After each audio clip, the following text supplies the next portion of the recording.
Alright, so we're at Land Park, also known as the Cal Aggie Crit. This is really the first race of the season for us here, and historically I haven't done well here, but this time I'm going to try to learn a little bit more and finish a little bit better. Mike and I are doing the threes. It's my second ever Cat 3 race, so we'll see how off-season went. I don't know if I've got the legs or I've got the brains or I've got what I need, but we're gonna find out probably here in about 30 minutes. It's been about 30 minutes, did my warm-up, and we are off. As stated before, this is the Cat 3 race for Land Park. It's the season opener for us here in NorCal. We have a pretty great field here of about 30 riders from various teams. Running through them real quick, we have Work Health, we have the Velo Kings, we have Tarun, we have the Swift riders right in front of me.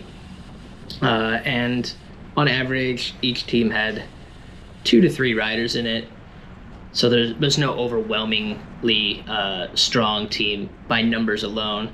And then of course we have individual riders in here that are fast, such as Vince, Aymen, and then a couple that we actually find out about how strong they are today that I don't know about. But either way, we're halfway through, or we're taking our first lap here, about halfway through it. As I kind of mentioned before the race, a lot of question marks in my mind coming into this race. My goal was to stay safe, stay upright, and make it into the later races that are kind of more important to me. So I'm on the front here, and the theme of the day is that it was an active race. There were a lot of attacks. So right now, Tarun, Work Health, and Vince are going up the road. I see the Velo Kings rider join them as well. At this point, the teams that are here are well represented, and I call back to my teammate, Michael King, who I'm with. I said, hey, get in there. There's a chance that if the other teams get to the front of where I'm at and slow this thing down, that gets away. So Mike jumps, Aymen, super strong, unaffiliated rider, former teammate of mine, jumps, and unfortunately it kind of gets stitched up really fast, and they don't really hit the hammer too hard, but I saw that as an opportunity. And generally on the day, that's kind of what I was looking for, either for Mike or I to get into a break. I wanted us to get into a break. Oh, here's the spot where I almost dropped myself.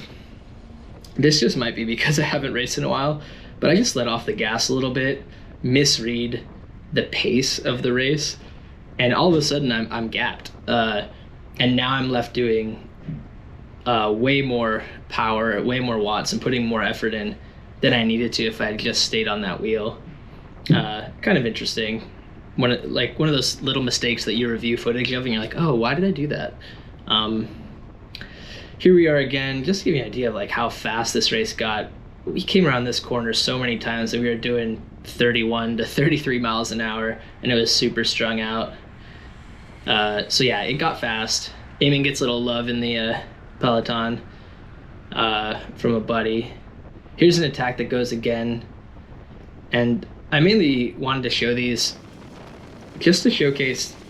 I didn't show all of them. There were too many of them for me to put into this video, but this type of attack that just kind of went off the front, reasonably hard effort, not crazy, happened a lot.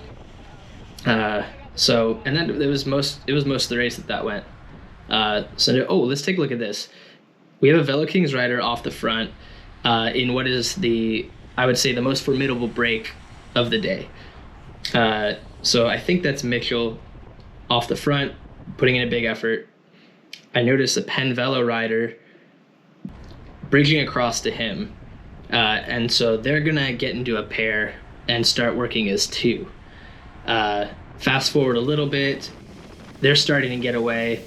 No one in the front of our group is digging hard to go for it. Work Health, who is the largest represented team, recognizes the threat, brings up the speed of the group, and attacks to kind of like get our group to stitch it up maybe. But as you can see, they've got a nice gap. It's not bad. We're doing 33 miles an hour, so we're not letting it go. But they've got a nice little gap here. And looks like so we're just in case mode right now. And it's not super hard, but it certainly isn't easy. And we're not letting it go. Here's a moment I did not expect to have. Oh, gosh. This Rio Strada rider actually kind of like, I didn't expect to get cut off from the outside in a corner. But we're going to go through it in slow motion here. His front leg hits my front wheel and rubs against it. His number gets caught on my shoulder, and I have to brake and check up pretty hard here to not end up going over the other side of his bike. So really not a safe move. I wasn't too happy with this. There's no need for it, really. I don't know why. Maybe it was just a mistake, but either way, I was not happy with the move, and I made sure to let him know that if he wants to play those types of games, we can, and play stupid games, win stupid prizes, basically. There's no need to ride so aggressive when we're not even in the final lap or two of the race. So either way, we're moving on. The rest of the race went fine. Aymen, the breakaway is still away. The Velo Kings rider and the Penn Velo rider are still away. Aymen goes to bridge solo, puts in a big dig, and Team Swift get on the front. Big props to them. They work together to both get themselves into contention in case that breakaway sticks and continues to go. Meanwhile, I'm riding wheels because the pace is super hard and fast, and I'm not trying to get on the front, or I don't really want to get on the front and pull super hard because I'm not so strong that I can just do that on repeat. But yeah, either way, we actually stitch it up, and we end up bringing them back into the fold, so they're recovering now. And this Cal Poly rider, who had been pretty active most of the race, steps on it once again, and once again we find ourselves going around this corner doing 32, 33 miles an hour. It's just super fast. There's not really many opportunities to move up or back, but I did look back here, and when I looked back, we had about a 15 or 20 foot gap. As I came through, I looked back when I hit the front, and at that point the group was at the tail end of our small group.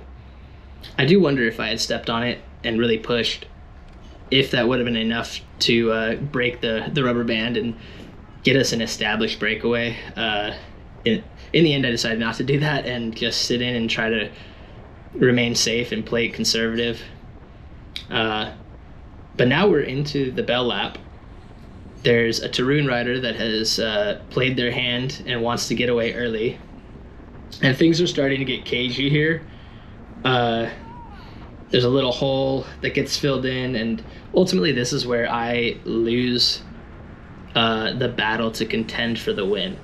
Right here, I'm blocked in on the inside of the road, and I'm just losing spots left and right. And this is not, you don't want to be moving in this direction on the bell lap. And I'm reading the signs on the wall. I'm going, oh man, I'm way too far back right now. This is not good. I need to be maybe 6 or 7 riders ahead of where I am going into this chicane right here, this tight chicane that I know it's just going to get faster and faster as we get to the finish line, and the opportunities to pass are going to become fewer and fewer. Unfortunate thing happens there for that rider. They drop their chain. We get gapped a little bit because of that. It's all this little stuff that adds up. So now I'm doing a 600 watt effort to get back onto the group that is just moving. I carry momentum in. There's no really room on the inside, so I go outside to see if I can make up a few spots. Then I'm pinched on the outside. And it's just a matter of being too little too late, right? Like the opportunity is gone, and now everyone's racing for that final chicane. I'm still in touch. I'm still here. It's good, but I need to be a couple wheels up if I really want to be in contention for the win. So we come through the chicane, and now it's pretty much full gas from here on out if you got the long bomb. And shout out to this UCD rider right in front of me. He's going away right now. Look at how fast he actually just laters me. And I believe he even got like third or fourth in the race. He had an incredible sprint. I think if he was 3 wheels up from where he was coming through that chicane, he would have won the whole thing. Either way, I put in a decent sprint to the end, nothing crazy. Make up a few spots. 8th place on the day. I was able to hold my own in this race, which was a really nice feeling. Being in a new class, you never really know how that's going to go. And also coming out of the off season, have you trained well enough? Are you ready? Is your fitness there? Is your mental game there? Yeah, all of it was a question mark, and I filled those question marks in with resounding yeses. I do belong here. Yes, I can compete for the win. Yes, I have the fitness. Yes, if I ride smart, I'm absolutely able to kind of play the game. So that's it. First race in the books. Excited for the next one. Not sure which the next one will be. It might be cherry pie. Yeah. Until next time, have a good one. See ya.